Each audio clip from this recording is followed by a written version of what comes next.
Second phase का चुनाव बीत गया है, तीसरे की तैयारी है, लेकिन दूसरे चरण से जो ट्रेंड सामने आया है वो बेहद चौंकाने वाला है। दूसरे चरण की 88 सीटों का जो वोटर टर्नआउट है वो सामने आ चुका है और इसने सरकार और विपक्ष दोनों को टेंशन में डाल दिया है। लोकसभा चुनाव के दूसरे फेज में भी वोट परसेंट घटा है। 2019 के मुकाबले राउंड 2 में करीब 7% वोटिंग कम हुई है। उत्तर प्रदेश, मध्य प्रदेश, बिहार में बेहद कम वोट टर्नआउट हुआ है, जबकि त्रिपुरा, मणिपुर और असम में वोट परसेंट ठीक रहा है। पश्चिम बंगाल की अगर बात करते हैं तो वोट परसेंट 73% के पार रहा, लेकिन यूपी, एमपी और बिहार के वोटर्स में वोटिंग को लेकर उत्साह कम देखने को मिला। यूपी में करीब 6% कम वोट पड़े तो एमपी में पिछले चुनाव के मुकाबले 8% वोट कम हो गए। और इसी तरह से बिहार की अगर बात करते हैं तो कटिहार सीट पर तो वोटिंग अच्छी हुई है, लेकिन बाकी जो सीट है वहां पर वोटर टर्नआउट उम्मीदों के हिसाब से नहीं रहा। निराश किया इसने। अब सवाल है कि कम वोटिंग के इस पैटर्न से किसका फायदा होगा या फिर किसको नुकसान हो रहा है, और किसका वोटर घर में मौजूद है, बाहर नहीं निकलना चाहता, और किसका वोटर है जो जमकर वोटिंग कर रहा है। यही वो सवाल हैं जो इस वक्त हर किसी के जहन में, खास तौर पे पॉलिटिकल पार्टीज की, क्योंकि पॉलिटिकल पार्टीज के जहन में है कि अगर उनके वोटर बाहर नहीं निकल रहे हैं तो ऐसे में जीत कैसे मिलेगी। और विरोधी पार्टी को लगता है कि जो सत्ता में है अगर उसे निकालना है तो बम्पर वोटिंग होनी चाहिए। वहां पर जो सत्तारूढ़ पार्टी, उसको लगता है कि उसके वोटर ही हैं जो बाहर निकल के वोट करें, क्योंकि वो नहीं चाहते कि सरकार बदले। अब देखिए, हर किसी के अलग अलग इसको लेकर व्याख्या है, लेकिन जनता के मन में क्या है ये तो 4 जून को पता लगेगा। लेकिन ये चौंकाने वाला जो इस वक्त ट्रेंड देखने को मिला है 2019 के मुकाबले, आप सोचिए कि 1-2% वोट कम नहीं हुआ है, करीब करीब 6 से 7%। और मध्य प्रदेश ने तो और चौंका दिया, 8% वोट कम हो जाना 2019 के मुकाबले में। अब चौंकाने वाला जो ट्रेंड आया है उसमें उत्तर प्रदेश से आया, क्योंकि उत्तर प्रदेश में आप सोचिए करीब करीब 6 से 7% वोट कम हो जाना, ये अपने आप में बहुत चौंकाने वाला है। यहां पर आप देख रहे हैं, आपके सामने हमने ग्राफ दिया है। पहला चरण 2019 में 66% हुआ था, 2024 में देखिए पहले चरण में 60% यहां पर वोटिंग हुई, करीब करीब 6% की कमी आ गई। अब वोट परसेंटेज 6% देखिए यहां कम हो जाता है। ठीक उसी तरह से दूसरा फेज भी देखिए, वही ट्रेंड नजर आ रहा है। 60.59% हुआ है 2019 में चुनाव, और वहीं अगर बात करते हैं 2024 में वो 54 पर आ जाता है, या 55 पकड़ लीजिए इसको, तो करीब 6%, यानी कि जो 6% का ट्रेंड है उत्तर प्रदेश की जो 8 सीटें रही हैं वहां पर ये वोटिंग ट्रेंड ये बताता है। पहला चरण और दूसरा चरण दोनों ही ये बता रहा है कि जो उत्साह वोटर्स में नजर आना चाहिए, जो लगातार अपील हो रही है, वो लोगों के बीच नहीं जा रही है। कल अगर बात करते हैं गाजियाबाद, साथ ही साथ नोएडा या गौतम बुद्ध नगर जिसे कहते हैं, ये बहुत ही अर्बनाइज इलाके हैं और यहाँ पर खास तैयारियां भी की गई थी। यहाँ पर तो सोसाइटीज के अंदर जाके पोलिंग बूथ दिए गए थे ताकि जो नौकरी पेशा लोग हैं वो घर से बाहर निकले और सीधा वोट करें, लेकिन उसमें भी उतना उत्साह नहीं देखने को मिला है। अब दूसरा चरण अमरोहा, 7% यहाँ पर वोटिंग कमी आई है। अब अमरोहा की अगर हम बात करते हैं 2014 में क्या रहा परसेंटेज, 70.97%। यहाँ पर विनर बीजेपी रहा। 2019 में यहाँ पर ट्रेंड आप देखिए कि 71 यहाँ पर चला जाता है परसेंट। वहीं अगर मैं बात करता हूँ यहाँ पर 2019 की, तो यहाँ पर बीएसपी ने बाजी मारी थी, लेकिन 2024 की अगर बात करते हैं तो वोट परसेंटेज आप देखिए 64% आ गया है। तो कुल मिलाकर यहाँ पर भी आपको 6% की कमी नजर आ रही है कि 6 से 7% यहाँ पर वोट कम पड़े हैं। तो यही एक चौंकाने वाला ट्रेंड नजर आ रहा है। हालांकि अमरोहा सबसे ज्यादा आप कह सकते हैं वो सीट है जहां पर दूसरे चरण में सबसे ज्यादा मतदान हुआ है कल जो उत्तर प्रदेश में जिन सीटों पर वोटिंग हुई है, लेकिन अगर उसे कंपेयर करते हैं 2014 या 2019 के मुकाबले से तो भी वो कम है। अब चरण देखिए, अब मेरठ की बात कर लेते हैं। यहाँ पर 6% वोटिंग की कमी आई है। मेरठ में अरुण गोविल, जो कि राम का जिन्होंने किरदार निभाया था, उन्हें चुनावी मैदान में उतारा गया है। 2014 में 63%, 2014 में बीजेपी ने यहां जीत हासिल की, 2019 में बीजेपी ने जीत हासिल की, 58% वोटिंग हुई। अगर आप आज की बात करते हैं तो आप देख लीजिए कितना डिफरेंस आ गया है। यहां पर भी 6% की कमी आ रही है। और यहां पर तो जो कह सकते हैं कि विरोधी पार्टी या समाजवादी पार्टी की ओर से कई बार कैंडिडेट्स भी बदला गया, क्या वो एक बची रही है, ये भी देखना होगा। अब बात करते हैं बागपत की। देखिए, बागपत यानी कि आरएलडी का गढ़, और जहां पर की गठबंधन की एक कह सकते हैं कैंडिडेट को यहां पर टिकट दिया गया है बीजेपी की ओर से। तो 2014 में 66% वोटिंग हुई बीजेपी के, यहां पर सत्यपाल सिंह ने यहां पर जीत हासिल की थी। 2019 में यहां पर बीजेपी फिर से विनर रही, लेकिन 55% वोटिंग 2024 में होती है। और कितना कम हो जाता है यहां पर, फिर से वही देखिए, लगभग वही ट्रेंड है, 6% के करीब कमी यहां पर आ जाती है। और यहां पर जैसे मैं बता रहा हूं, आरएलडी और बीजेपी के ज्वाइंट यहां पर कैंडिडेट ने अपने मैदान में उतारा है कैंडिडेट को। अब दूसरा चरण गाजियाबाद, देखिए अर्बनाइज इलाका है, दिल्ली से सटा हुआ इलाका है। यहां पर अच्छी खासी वोटिंग होती है, जिसका प्रमाण आप देखिए 2014 में 56% यानी लगभग 57% वोटिंग होती है। 2019 में अगर बात करते हैं तो यहां पर भी 56% की वोटिंग हो जाती है। लेकिन इसके बाद देखिए 2024 में क्या होता है। 2024 में सीधा 6% गिर के 50% को भी क्रॉस नहीं कर पाया है यहां पर गाजियाबाद में। अब गाजियाबाद में बीजेपी ने कैंडिडेट बदला है और यहां पर जनरल वीके सिंह लगातार 2 बार चुनाव उन्होंने जीता, लेकिन इस बार उन्हें यहां से मौका नहीं मिला। 2019 उन्होंने जीता था, 2019 में जीता, लेकिन इस बार कैंडिडेट बदला गया बीजेपी ने और बीजेपी की यही सीट है। मेरठ सीट भी बीजेपी की है, ये सीट भी बीजेपी की है। और दूसरा चरण गाजियाबाद ये बताता है कि अर्बनाइज इलाकों में वोटिंग कम हो गई है। अब दूसरा जो बहुत ही कह सकते हैं कि वेरी हाईली अर्बनाइज सेंटर है वो है गौतम बुद्ध नगर। 7% यहां वोटिंग में कमी आई है। 2014 में 60% वोट पड़े यहां पर बीजेपी के महेश शर्मा ने चुनाव जीता। 2019 में भी यहां पर 60% से ज्यादा वोट पड़े, यहां पर भी बीजेपी के महेश शर्मा ने चुनाव जीता। इस बार भी वही कैंडिडेट हैं, लेकिन वोटिंग कम हो गई है। 53% यहां पर वोटिंग पहुंच जाती है गौतम बुद्ध नगर में। अब बात करते हैं बुलंदशहर की। बुलंदशहर भी बीजेपी की सीट रही है। 2019 में बीजेपी ने यहां जीत हासिल की थी। 58% वोट यहां पर पड़े थे 2014 में। वही अगर बात करते हैं 2019 की तो 62 करीब 63% वोटिंग हुई है। यहां पर भी जो आपको कमी नजर आएगी, जो गिरा है वोट, वो भी करीब 6% का है। 55.79 यानी कि 56% हम इसको पकड़ते हैं तो 56% की यहां वोटिंग हो रही है और ये बिल्कुल सटा हुआ इलाका है गौतम बुद्ध नगर से ही। अब जो बात हम यहां कर रहे हैं बुलंदशहर की, बुलंदशहर में काफी जो बड़ा हिस्सा है ग्रामीण क्षेत्र में पड़ता है, लेकिन ग्रामीण क्षेत्र में भी वही ट्रेंड देखने को मिल रहा है जो अर्बन सेंटर में देखने को मिला, चाहे गाजियाबाद हो या फिर हम बात करते हैं गौतम बुद्ध नगर की। अब जो ट्रेंड शहरों में है वही ट्रेंड नजर आ रहा है गांव में। ये ट्रेंड किस लिए, ये एक सबसे बड़ा सवाल इस वक्त सबके जहन में रह गया। दूसरे कुछ और भी आपको बताते हैं जिन सीटों पर वोटिंग हुई है वहां पर जो कमी आई है। अलीगढ़, अब बुलंदशहर के साथ अलीगढ़ पड़ता है। अब अलीगढ़ को आप मिक्स कह सकते हैं, यहां पर ग्रामीण क्षेत्र भी पड़ता है, अच्छा खासा एक अर्बन सेंटर भी है। यहां पर करीब 59% वोट पड़े 2014 में, बीजेपी के यहां पर विनर रहे 61% 2019 में। अब सीधे देखिए गिरावट आती है 56% पे। अब हम बात करते हैं मथुरा की, जहां से हेमा मालिनी एक बार फिर से चुनावी मैदान में है। 2014 में 64% वोट, 2019 में 61% वोट और यहां पर देखिए 50 को भी क्रॉस नहीं कर पाया।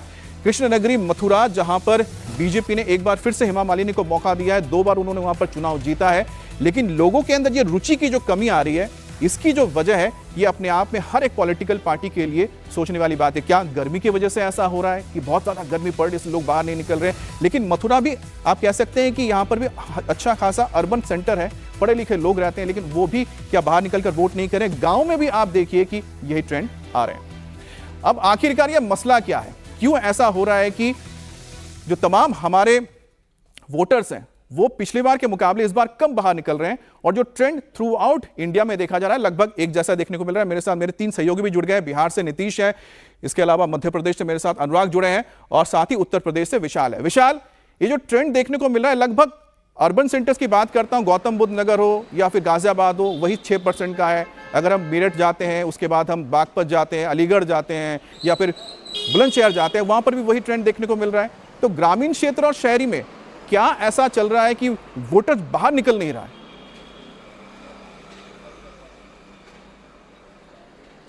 अमित, यही वो सवाल है जो चुनाव आयोग के लिए भी चिंता का विषय है और सत्तारूढ़ भारतीय जनता पार्टी के लिए भी और विपक्षी दलों के लिए भी सवाल मन में को जरूर कौंध रहा है कि क्या वजह है कि शहरों के साथ साथ ग्रामीण इलाकों में जो मतदाता है वो कम निकल रहा है। हालांकि पार्टी जी जरूर बोल रही है कि हमारा वोटर निकल रहा है और विपक्ष का वोटर नहीं निकल रहा है। विपक्षी दल कह रहे हैं कि हमारा वोटर निकल रहा है और सत्ता दल का जो वोटर है वो नहीं निकल रहा है। लेकिन ग्रामीण इलाकों में वोटरों का कम निकलना अपने आप में कई तरीके के सवाल इसलिए भी पैदा करता है क्योंकि ये माना जाता है कि शहरी इलाकों में लोग इसको एक छुट्टी का दिन मान लेते हैं और परिवार के साथ कई बार वैकेशन पे निकल जाते हैं। लेकिन अगर ग्रामीण इलाकों में अगर बात कर लिया जाए, मेरठ की बात कर लिया जाए, ज़्यादातर हिस्से ग्रामीण में पड़ते हैं, बागपत बुलंदशहर की बात कर लिया जाए, मथुरा की बात कर लिया जाए, अमरोहा की बात कर लिया जाए, ये सारे वो इलाके हैं जिसमें ग्रामीण पृष्ठभूमि ज़्यादा आती है। और ग्रामीण पृष्ठभूमि में भी अगर 5%, 6%, 7% एक सीट पर मतदान कम हो रहा है पिछले बार के कंपैरिजन में, तो ये अपने आप में कहीं ना कहीं एक अलार्मिंग ट्रेंड है और एक ट्रेंड ऐसा है जो कि अपने आप में सभी पार्टियों को, चुनाव आयोग को और खुद मतदाताओं को भी सोचना चाहिए कि आखिर मतदान कम क्यों हो रहा है। क्या मौसम ज़्यादा खराब है या जिसकी वजह से बताया जा रहा है कि पारा 42 के पार चल रहा है, ये एक वजह हो सकती है। दूसरी वजह ये हो सकती है कि जो लोगों की पर्चियां पहुंचती हैं घरों में, कई बार लोगों के जब नाम नहीं निकलते हैं मतदाता पहचान पत्र में तो भी लोगों के लिए कहीं ना कहीं परेशानी का ट्रेंड बनता है। और साथ ही जिस तरीके से कुछ इलाकों में ये भी बताया गया कि जो वीवीपैट है उसमें खराबी आने के बाद लोगों में उदासीनता आ जाती है कि क्यों हम वोट करने जाएं, क्यों हम घंटों में लाइन में खड़े रहें। तो बहुत सारे ऐसी चीजें हैं जो कि अपने आप में सोचने को मजबूर करती हैं। लेकिन 7.61% अगर वोट कम पड़ता है एवरेज के लिहाज से पिछली बार के कंपैरिजन में इस बार उत्तर प्रदेश में, तो ये सभी पार्टियों के लिए, चुनाव आयोग के लिए निश्चित तौर पर सोचने का बड़ा प्रश्न सोचने की बात है विशाल, क्योंकि जो अर्बन सेंटर है और साथ ही साथ जो हम कह सकते हैं कि जो ग्रामीण क्षेत्र है, शहरी क्षेत्र है, वहां पर लगभग एक ही तरह का ट्रेंड क्यों नजर आ रहा है, ये अपने आप में एक बहुत चौंकाने वाली चीज सामने आई है। लेकिन मध्य प्रदेश में भी कुछ ऐसा ही हुआ है। मध्य प्रदेश की अगर मैं बात करूं तो 8%, सोचिए अगर उत्तर प्रदेश में करीब करीब 7%, 6% रहता है, तो मध्य प्रदेश में उसने और उसको क्रॉस कर लिया, 8% वोट की कमी आ गई। अब देखिए 2019 में चुनाव जो हुए उसमें पहला चरण अगर आप देखेंगे तो 71.59%, 2024 में गिरकर 6.7%, यानी कि 67.08%, करीब 4.5% की कमी आई है।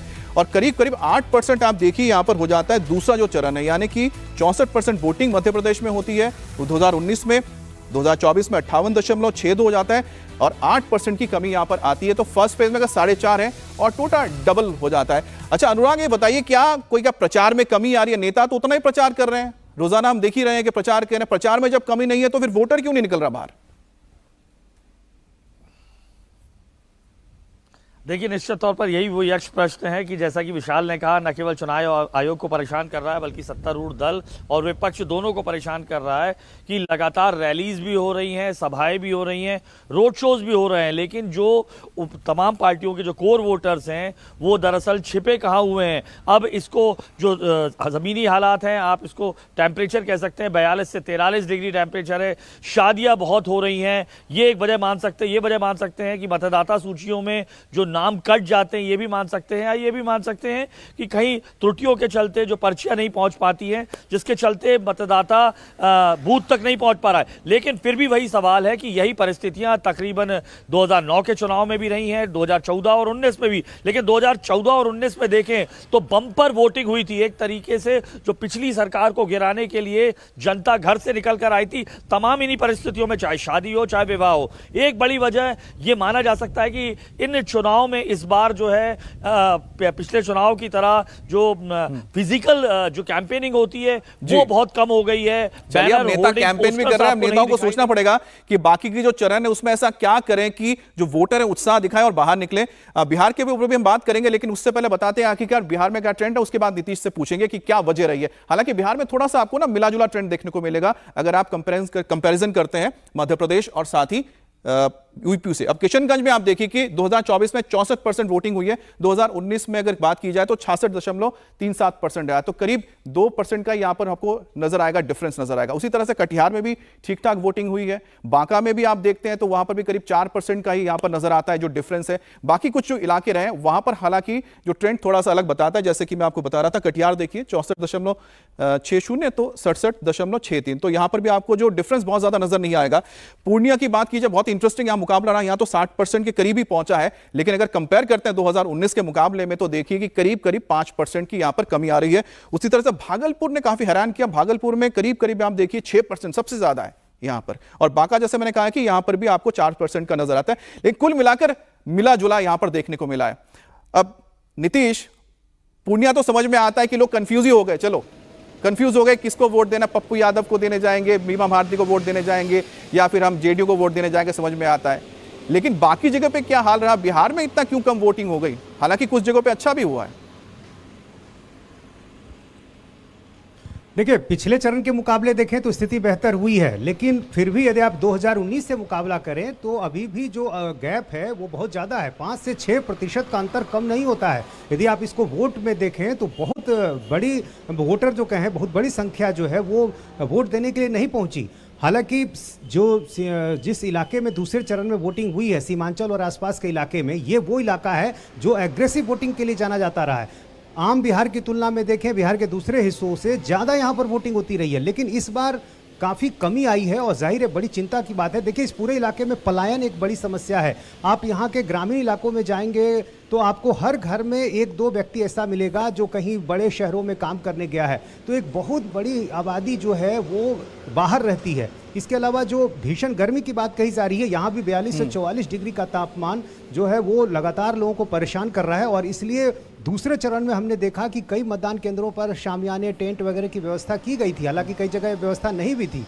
फिर भी जो है काफी कम संख्या में लोग निकले चलिए हैं। नीतीश, तो निश्चित रूप से अब चाहे मौसम एक- विशाल हो, अनुराग हो, यहाँ पर आप हो, लगभग आपसे जितनी बात करके समझ में आई चीजें कि एक तो हो सकता है मौसम एक वजह है जिसकी वजह से लोग बाहर नहीं निकल रहे हैं, लेकिन मौसम की वजह को तो फिर भी आप कह सकते हैं कि लोग पार कर सकते हैं, लेकिन जो जोश भरना है लोगों के अंदर वो तो पॉलिटिकल पार्टीज और उनके नेताओं को करना पड़ेगा। क्या कहीं पर उनकी कैंपेन में कोई कमी रह जा रही है जिसकी वजह से ये हाल देखने को मिल रहा है कि वोटिंग परसेंटेज कम हो जा रहा है? ये तो चिंता वाली बात है, चिंतन भी हो रहा है, मंथन भी हो रहा होगा। उसका क्या नतीजा निकलता है उसके लिए आप इंतजार कीजिए, क्योंकि अगला फेज बस आने वाला है 7 मई को, तो तीसरा फेज होगा। अब बात करते हैं गांधी फैमिली के गढ़ की, यानी कि अमेठी की और रायबरेली की, उत्तर प्रदेश की। इन दोनों सीटों पर देश की निगाहें टिकी हुई है। हर किसी के मन में एक ही सवाल है कि क्या राहुल गांधी अमेठी से एक बार फिर से ताल ठोकेंगे, स्मृति ईरानी को चुनौती देंगे? तो वहीं पर क्या रायबरेली से सोनिया गांधी की जगह इस बार परिवार की ही लड़की यानी कि बेटी प्रियंका गांधी मैदान में उतरेगी? आज इस सवाल का जवाब मिलने जा रहा है, क्योंकि कांग्रेस की चुनाव समिति की आज बैठक हो रही है जिसमें अमेठी और रायबरेली से किसे टिकट दिया जाएगा इस पर मुहर लगेगी, फाइनल इस पर वर्डिक्ट आएगा। लेकिन सूत्रों का कहना है कि राहुल गांधी अमेठी से एक बार फिर से मैदान में ताल ठोक सकते हैं, तो वहीं पर रायबरेली सीट से प्रियंका गांधी को उतारने का लगभग मन बनाया गया है, सिर्फ ऐलान करना है। आपको यह भी बता दें कि राहुल गांधी इस बार केरल की वायनाड सीट से भी चुनाव लड़ रहे हैं, जहां वोटिंग हो चुकी है, कल ही वोटिंग हुई है वहां पर, और जहां कल यानी कि सेकंड फेज में वोटिंग हुई, माना जा रहा है कि वायनाड सीट पर वोटिंग की वजह से अमेठी से राहुल गांधी के नाम के ऐलान में देरी की गई थी, ताकि वायनाड के वोटर्स में मैसेज ना जाए कि राहुल गांधी वायनाड छोड़ सकते हैं और एक बार फिर से अमेठी चले जाएंगे। इससे कांग्रेस के मिशन साउथ पर असर पड़ सकता था, इसी वजह से स्ट्रैटेजिकली ऐलान नहीं किया गया, यह कहना है कांग्रेस का। अब कहा जा रहा है कि अमेठी और रायबरेली से उम्मीदवारों में देरी के पीछे कांग्रेस की यही वजह रही है। इसलिए कल जैसे ही वायनाड में वोटिंग खत्म हुई उसके बाद आज कांग्रेस चुनाव समिति की बैठक हो रही है, और माना जा रहा है कि बैठक में आज राहुल और प्रियंका ने नाम पर मुहर लगा दी है। और आपको यह बता दें कि यूपी में कांग्रेस सिर्फ एक सीट ही जीत पाई थी, और वो रायबरेली की सीट थी जिसपे सोनिया गांधी ने जीत हासिल की थी 2019 में, जबकि राहुल गांधी अमेठी से चुनाव हारे थे और स्मृति ईरानी ने उनको हराया था। हालांकि उसके बाद वो वायनाड से जीत गए थे, इसी वजह से वो संसद पहुंचे थे। अमेठी और रायबरेली सीट को गांधी फैमिली का गढ़ माना जाता है। 2004 से लेकर 2014 तक राहुल गांधी अमेठी से लगातार चुनाव जीतते रहे, सांसद बनते रहे। 2019 के चुनाव में स्मृति ईरानी ने बड़े मार्जिन से उनको हरा दिया था। ऐसे में सवाल उठता है कि क्या राहुल गांधी अपने गढ़ में दोबारा आएंगे? तो वहीं पर रायबरेली यूपी की एकमात्र ऐसी सीट है जहां से कांग्रेस जीती है। खास बात यह है कि पिछले 2 चुनावों में मोदी लहर के बावजूद बीजेपी यहां कांग्रेस को हरा नहीं पाई थी, लेकिन इस बार का जो सिनेरियो है वो बदल चुका है, माहौल बदला है। सोनिया गांधी राज्यसभा पहुंच चुकी है, ऐसे में अनुमान लगाया जा रहा है कि प्रियंका गांधी यहां से चुनाव लड़ सकती हैं, जिस पर आज फैसला हो सकता है। या फिर कुछ चौंकाने वाला ऐसा हो सकता है कि क्या राहुल गांधी रायबरेली चले जाए और अमेठी में प्रियंका गांधी को भेजा जाए? इंतजार करना होगा।